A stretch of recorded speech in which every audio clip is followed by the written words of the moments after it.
Ken Caselden again, the Trudge therapist. And in this video, I want to talk about something that can feel a little uncomfortable and maybe even controversial. It's why traditional talk therapy, while often helpful, sometimes doesn't create the lasting change we're hoping for. But before I go any further, let me say this. I practiced as a psychotherapist for 17 years before going rogue and venturing out into the coaching realm. I spent years in graduate school, clinical supervision, and thousands of hours in the therapy chair. I respect this work deeply.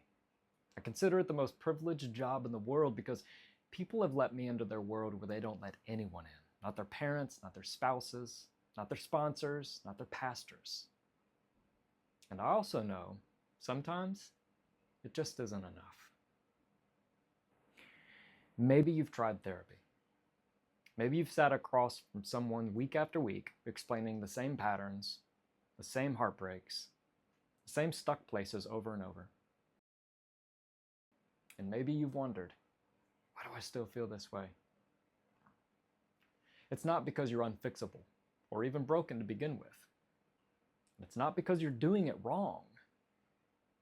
It's because understanding something intellectually doesn't always change how it is experienced in your body.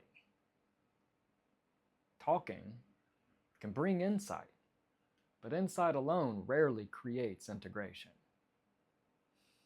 In my own life, I could explain why I struggled. Childhood experiences of feeling unseen, the pressure to succeed and please, the fear of repeating old patterns. I knew the reasons. But knowing this didn't stop me from experiencing a nervous system breakdown when my resting heart rate was 100 beats per minute. I couldn't sleep more than 2 hours without waking up hot and in a panic, becoming too easily startled and flinchy at unexpected but reasonable noises, experiencing frequent crying spells, trembling during conversation, and becoming angry, sometimes even verbally aggressive. It didn't stop the shame that wrapped around me like a dense fog, paralyzing me to believe that my life was all it could be because of the mistakes I'd made and the stories about myself and my life as I continued to believe. And it certainly didn't help me feel connected to myself or others in any real way, sustaining way anyway, no matter how much I overcompensated to be liked or maybe loved.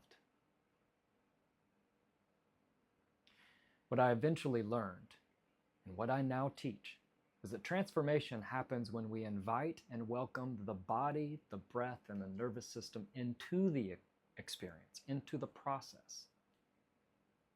When we stop only talking about our experiences, and we start feeling them, meeting them, integrating them. I call this method of integration the REP approach. That is, reflection, because awareness is vital. Embodiment, because the body carries and remembers everything the mind can't explain. And paradox, because we heal when we stop trying to choose sides and allow ourselves to be both tender and strong, grieving and hopeful, broken and becoming. And practiced over and over repeatedly, like reps in an exercise routine. Rep, reflection, embodiment, paradox.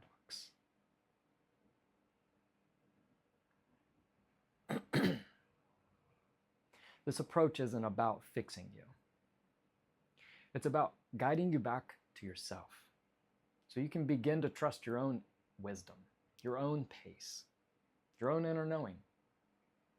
And we do this by learning to listen, which is giving permission, meeting yourself where you are, which is being present, moving at the pace of guidance, which is offering protection, and trusting in an outcome, which is embodying peace.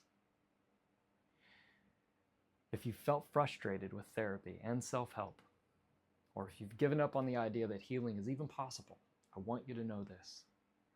You're not the problem. The process just needs to expand. Because you're not just a mind to be analyzed. You're not just a list of steps. You are a whole human being with a body, a nervous system, a spirit, and a story that deserves to be honored. And no one should ever silence our humanness, not even ourselves.